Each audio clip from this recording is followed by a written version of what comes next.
X Cup, we got qualifier number 4, Cursed Hollow. Yeah, I'm a little bit sad, honestly, because this is only a best of 1. We got Team Ash against the Bangbush in the first round, everybody. And this is a series that I would have loved to see in a best of 3, but in the qualifiers, in the early rounds, we have best of 1 matches. So when we're heading into the semis and into the grand final, it's all about best of 3. But then obviously once we're heading into the playoffs, once we have the top 8 teams determined, then we're talking about best of 5 matches, you know. So I'm actually pretty excited to see what's going to happen here, because this is a best of 1 where either one of the teams could win. The favorites are probably Bangbush, but at the same time, Team Ash is a team that has surprised others in the past. They're always good enough to take at least 1 map, if not 2 of you. So with one single mistake here on Cursed Hollow, the series could go towards the blue team, and then they would move on to the semi-final. And if you're not really familiar with the format, in the X Cup Summer, this is the 4th season of the X Cup that we're now running. And here, obviously, with every single tournament that we have, every single qualification tournament out of the 10, depending on how far you progress in the tournament, you gather points for ranking. The top 8 in the ranking at the end of those qualification tournaments proceed to the playoffs, where there's 4,000 euros of prize money on the line. Privately sponsored by our Mr. X, who wants to stay anonymous. And thanks to him, we got all of these awesome matches, and we'll have once again a fantastic playoff series too. Can't wait for that. We're going to run 4 days again as we did the last time. It was tons and tons of fun. For now, though, we are in qualifier number 4, and we have some targeted bans, especially when you're looking towards the Hanzo ban. Bishops is obviously targeted. And it seems like we have Blaze main tank. Is Lauber going to take over the Blaze main tank, or do we get a very strange triple melee front? That is the alternative here. Lauber today playing with the Bangbush. Rhaegar for Renella as the early pick. But that's already interesting. Now, Lauber is one of the few players that has played Blaze as a main tank. Most don't. Even in the HGC times, there were like 1 or 2 teams, Dignitas among them, which tried Blaze in a main tank position, and most of them afterwards were like, nah, it doesn't really work the way that we intended to. Not going to do that again. Lauber is one of the few that every now and then throws in a Blaze main tank. It happens very rarely, not all that often, but he does it. Mostly though on maps like Infernal Shrines, where he gets on the shrine itself more value out of the AoE. But he could do it here too if they want to swap it around later, but the rest of the draft is going to tell where they're headed with this. But they establish also some global presence immediately with Dehaka, which could be countered of course by the blue team if they pick Falstad. Brightwing already banned. And on top of that, we have Sylvanas and the Hogger for Team Ash. So, in comes Vala as the next ban, which is a little bit sad. No Vala for this one. And what is Bishop's gonna take for the damage? Actually, I haven't really thought about it too much, but Bishop's, if he doesn't get his Sylvanas, if he doesn't get his Hanzo, we've seen him with Lunara amongst others. So that's one that he could take if they wanted to. I mean, plenty of damage healers around, obviously, for him as well. We get Diablo, and that is a very, very beefy frontline. Damn, son. We got Anduin in here, and we have Blaze, Dehaka, and Diablo. Hit points galore. Okay. So, final 2 picks. Morenas and Nenopi. So let's have a look at the final picks for the blue team. What is Team Ash going to run at the front line? Muradin and Thrall. Muradin, Thrall and Hogger, so a double, triple front line for the 2. Definitely a little bit more beefy on the side of the Bangbush, but they also still need a damage dealer that is going to be able to deal with this here. And yeah, I'm intrigued. I want to see who's going to be the big damage. It's Sergeant Hammer. Okay. Alright. That's pretty annoying, this lineup. Cursed Hollow is the map, everybody. Game number 1, the only game in this particular series. Team Ash against the Bangbush. Let's go.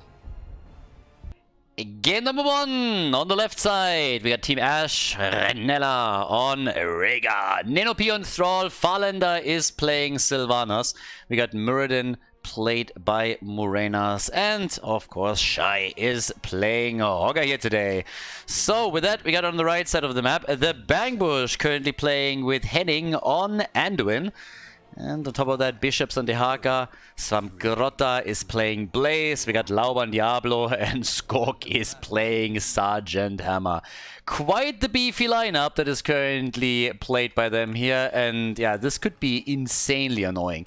I mean, honestly, it is already annoying enough when you're going up against Sergeant Hammer in the first place. But this is definitely a lineup that is incredibly tricky to deal with. There's so many melee heroes here. Insanely beefy, what especially the red team is bringing to the battle. We got Dehaka, Blaze and Diablo at the front, and well, oof, Svamgrotta gets taken out early on by Farlander. Nice moves by Sylvanas here. Sergeant Hammer is down at the bottom of the map.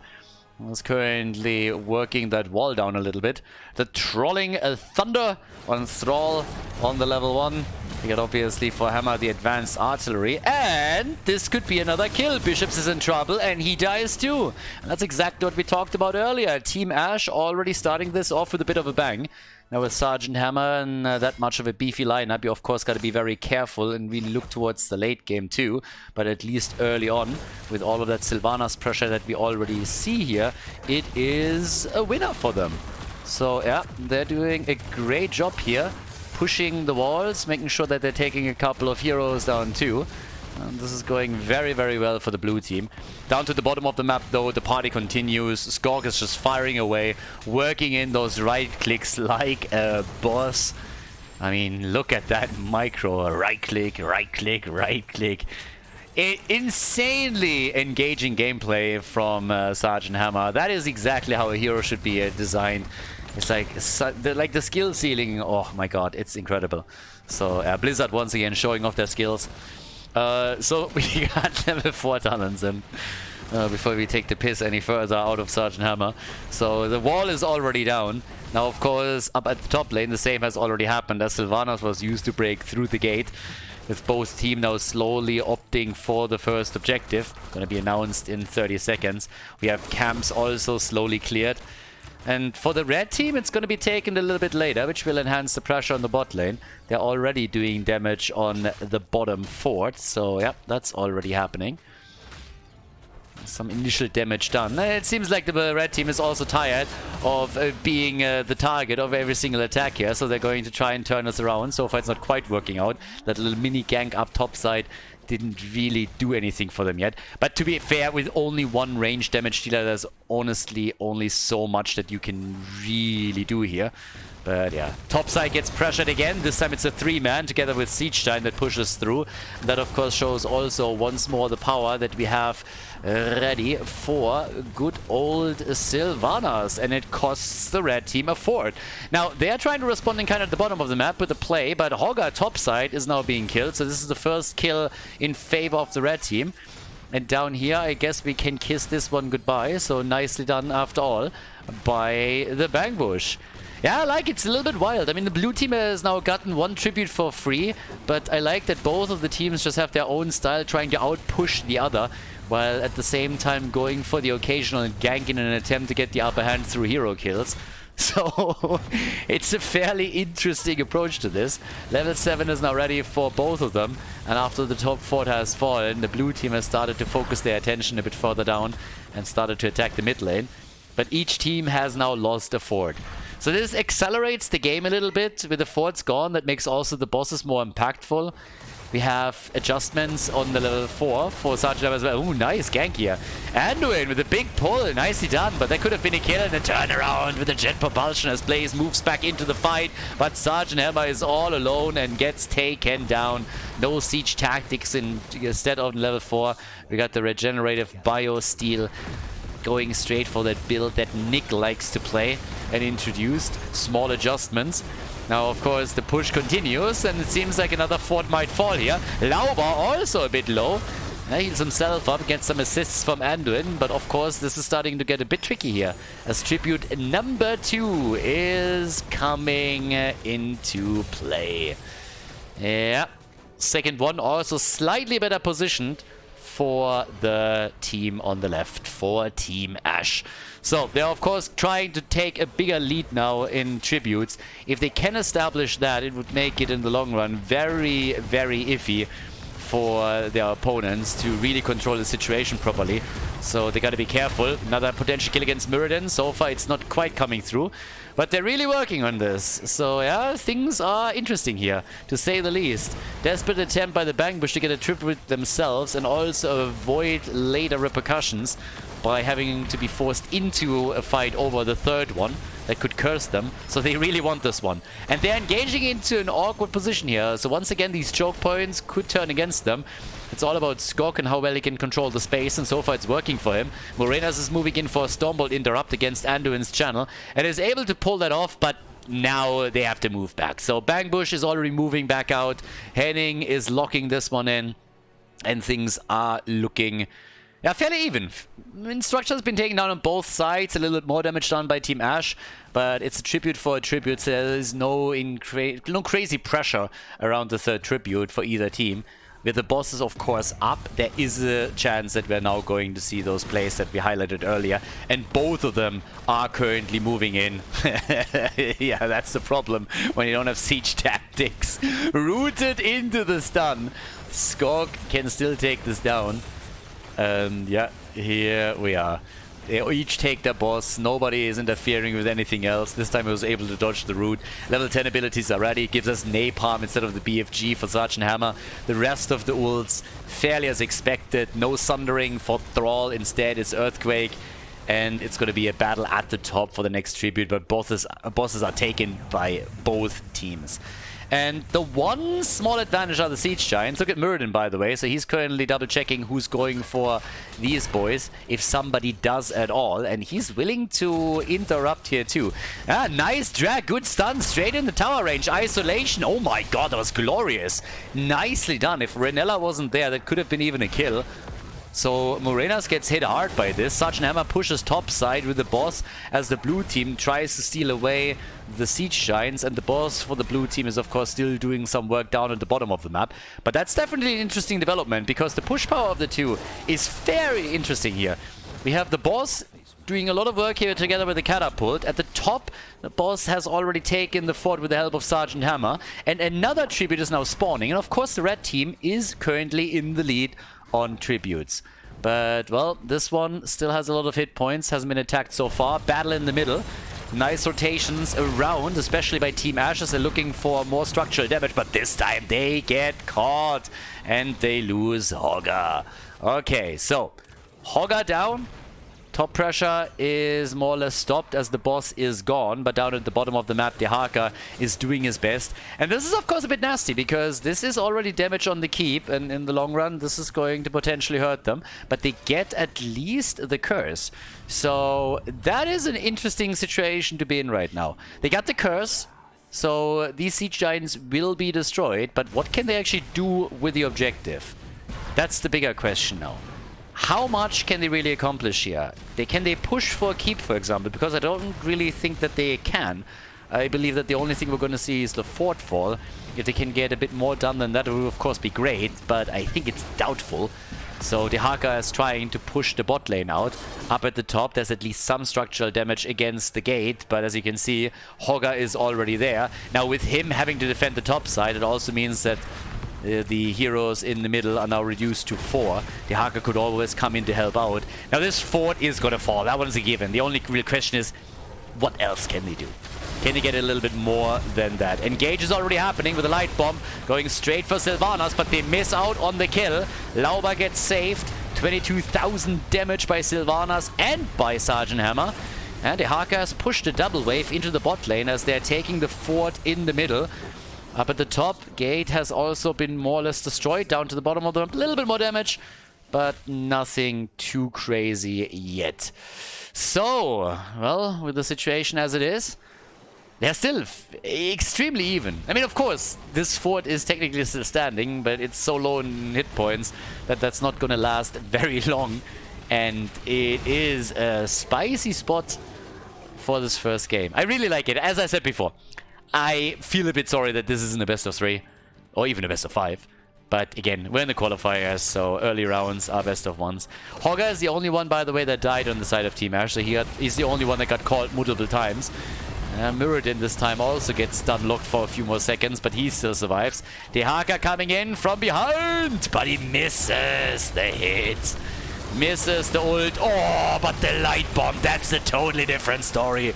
Nice connect, and Rega goes down, but they kill Dehaka as well. So it's a kill for a kill. Only difference being that one of the teams lost their support. And that's a big problem, because there's plenty of melee to go around, but if you're losing your sustain, that's an issue.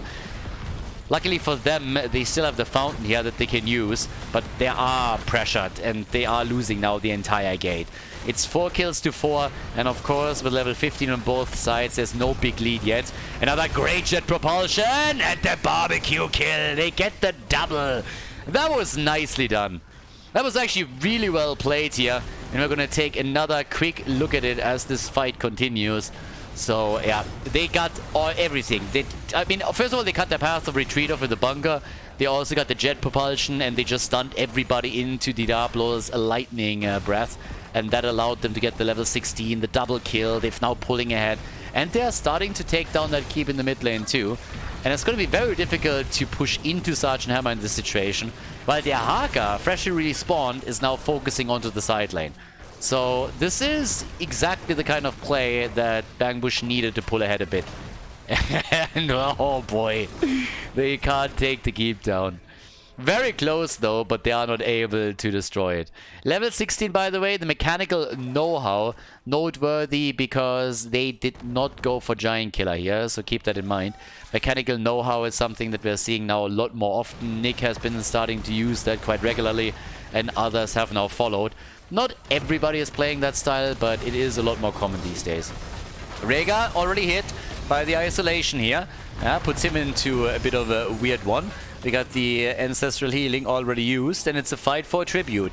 Now this one is not going to matter too much, because it's going to be either the first tribute for the Bangbush or tribute number 2 for Team Ash. Mid lane in trouble, by the way. There is a lot of minions that are now stacking up here. Light bomb engage, and a nice control of that choke point in corridor by Diablo with the lightning breath. Puts everybody down into the low HP, and with Sergeant Hammer, of course, controlling the space with all that range, they are now going for another tribute. And Hammer is currently an absolute pain in the ass. There's no denying it. It's always so difficult to just push into her, and Sergeant Hammer is now also top damage in the game by a pretty big margin. At the start, Sylvanas with all of that side lane pushing was just a huge asset for Team Ash, but now Hammer is just taking control of this game, and they get a kill on Thrall, which now allows them to try and take that bottom boss. Big wave at the top with the double catapult that has to be dealt with too. Down here, we of course have the boss claimed, and this time there is no counter boss. There's no counter pressure topside where Team Ash can take their own boss and trade 1-for-1. Instead, we have Dehaka in the middle. Bishops is just waddling around here a little bit. Totally not in danger either. They could technically even try and take the mercenary camp away here, but of course with the boss now moving in, there's no real reason to do that. Dehaka can just push the other lanes out, and they can now make a play for the bottom keep instead. Things are looking good for the Bangbush. Team Ash, they need to find a good engage. They need to find somehow an opening here that they can use to push in and get a few kills. If they can do that, then with Sylvanas, they can turn things around very easily, I would say, since it would of course empower them to use Sylvanas to pressure some structures, take a fort, take a keep down, and see where that gets them. But if the Bangbush doesn't mess up here, then they will take the early level 20 and have a comfortable lead around their Storm talent. And they also might even pull ahead in tributes again, because this position is just a little bit better for them. The Haka could now try and... oh, that's a nice Siege Giant camp timing too.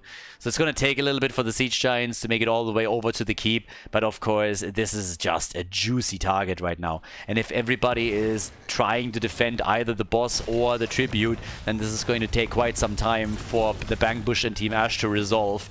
And I think this bottom keep is going to fall. Unless Team Ash retreats here and gives this up, then the bottom keep is going to fall. And oh boy. Oh, they're losing Thrall. Thrall is dead, and that might just be the beginning of the end. Farlander gets saved by an Ancestral, so he's fine for now. Morenas is also dead. The boss is up, And of course, so is the tribute that now gets channeled by Henning. Level 20 is available, and that's a disaster. Now, the good news is they're going to stop this. This is the only silver lining on what just happened. They won't suffer the loss of the bottom keep, but the attack that is coming their way topside is gonna be brutal. Absolutely brutal. They gotta deal with the boss, and they gotta deal with the level 20 advantage for their opponent. And yeah, good luck with that. So, not easy. Technically, the Haka could also move down to the bottom of the map and just simply try to hold this position, push these out a bit, and then join the team later on. Don't think he has to. But this is, with 9 kills to 4 now, a significant lead for the Bangbush, as they are hoping to reach the semi-final here with a push through the top lane. And they should be able to pull that off, for sure. Now, Blaze is hoping to escort that catapult in close enough so that this keep is also going to fall at the same time. And unless somebody splits off from the blue team's defense, I don't see a way for that not happening. He even chips in a bit himself and can now come through the middle. So the first keep is gone. They're going to lose this keep too. They could lose the game as well here. Still a 2-level gap between the teams and no level 20 talent for Team Ash. And here comes the play for game. They're pushing in on all sides, with the exception of the bot lane. Boss still on 50% HP, a bit less than that. But they are just chasing them around the core here. Isolation hits, so does the tongue. Nice move by Rhaegar to save Thrall, but the core is losing hit points as we speak. The catapult is taking fire. Sergeant Hammer is gone though. And that might just be the start of a defense that works out in their favor, but it's unlikely. Core falls, it falls quickly, and this is game as the Bangbush takes the best of 1 and moves on to the semi-final of qualifier number 4.